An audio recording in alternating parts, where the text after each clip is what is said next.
ব্যানার্জি কোনোদিন অনেকদিন বাদে তিনি অসুস্থ হয়েছিলেন, একটা আঘাত পেয়েছিলেন, তারপরে তার ইনফেকশন হয়েছিল। মমতা বন্দ্যোপাধ্যায়কে তার শারীরিক কুশল কামনা করি। যেহেতু তিনি আমাদের অভিভাবক, আমি বড় মায়ের কাছে তার দীর্ঘায়ু কামনা করে যজ্ঞ করি। কিছু প্রার্থনা করলেন?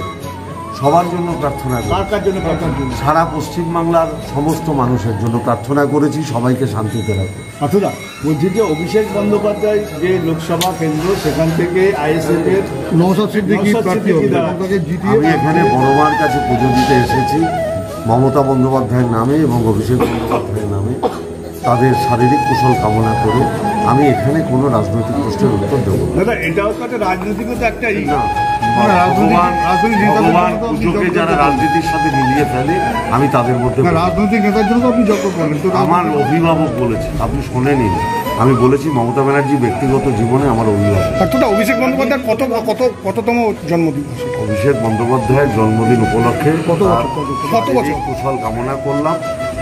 কত বছর এটা আমার বিচার্য বিষয় নয়, তার যাতে দীর্ঘায়ু লাভ করেন, এটাই আমার কাছে বিচার্য বিষয়।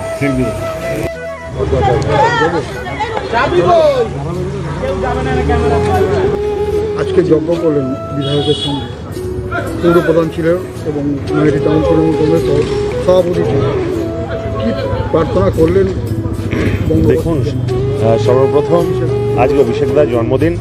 অভিষেক দা যেন সুস্থ থাকে, ভালো থাকে, এইভাবেই আমাদের ছাত্র যুব এবং টোটাল তৃণমূল কংগ্রেসকে যেভাবে তিনি নেতৃত্ব দিচ্ছেন, তিনি যেন এগিয়ে যান। পাশাপাশি মমতা বন্দ্যোপাধ্যায়ের সাময়িক শারীরিক অসুস্থতা হয়েছিল, তিনি সেরে উঠেছেন, তিনি যেন ভালো থাকেন। কেন মমতা বন্দ্যোপাধ্যায়, অভিষেক বন্দ্যোপাধ্যায় ভালো থাকলে আমরা সকলেই ভালো থাকবো। তাই আজকে নৈহাটির এই বড় মার কাছে আজকে আমরা সকলে মিলে প্রার্থনা করলাম যাতে তারা দুজন সুস্থ থাকে। তারা সুস্থ থাকলে তৃণমূল কংগ্রেস পরিবার তথা বাংলার সাধারণ মানুষ ভালো থাকবে। নওশাদ সিদ্দিকী ডায়মন্ড হারবারে জিতবে এবং প্রার্থী হবে আইএসএফ থেকে। দেখুন, অভিষেক বন্দ্যোপাধ্যায়কে প্রাক্তন সাংসদ করে ডাইরেক্ট চ্যালেঞ্জ করেছে। দেখুন, পূজা পার্বণের দিনে আমি এই জাতীয় রাজনৈতিক কথা বলতে চাই না, কিন্তু আপনাদের এই কথা আমি নিশ্চিত করে বলতে পারি, অভিষেক বন্দ্যোপাধ্যায়ের এগেনস্টে স্বয়ং অমিত শাহ বা নরেন্দ্র মোদী সাহেবও যদি দাঁড়ান, তবুও গোহারান হারবেন। আজকে নওশাদ সিদ্দিকী নিজে মিডিয়া মাইলেজ পাওয়ার জন্য, আপনাদের এই খবরে তার নামটা উঠে আসার জন্য তিনি বেসিক্যালি এই কথা বলেছেন, যার নিজের বেস নেই। ভাঙড়ে যদি কালকে আবার নির্বাচন হয়, ভাঙড়েই তিনি গোহারান হারবেন। বিজেপির সমর্থন কি পাবেন নওশাদ সিদ্দিকী?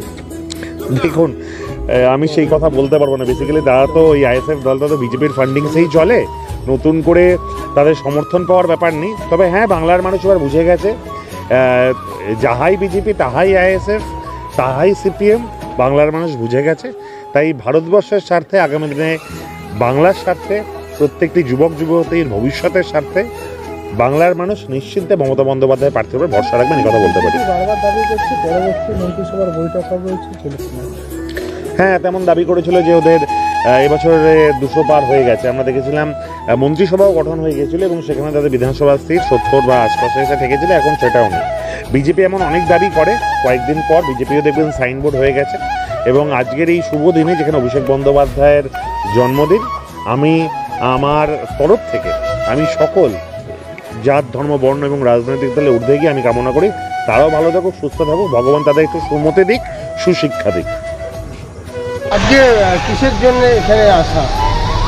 দেখুন, আজকে আমাদের সকলের নেতা, আমাদের সকলের প্রিয় মানুষ অভিষেক বন্দ্যোপাধ্যায়ের জন্মদিন।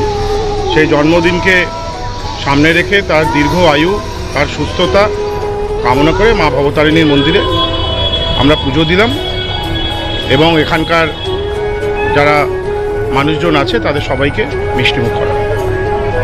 আজকে আর কোনো আমরা কেক কাটবো। আজকে সারা বাংলা জুড়ে তৃণমূল স্তরের কর্মীদের কাছে একটা আবেগের দিন। আজকে বাংলা জুড়েই আমাদের প্রিয় নেতার জন্মদিন বিভিন্নভাবে বিভিন্ন সামাজিক কাজের মাধ্যমে পালন করা হয়।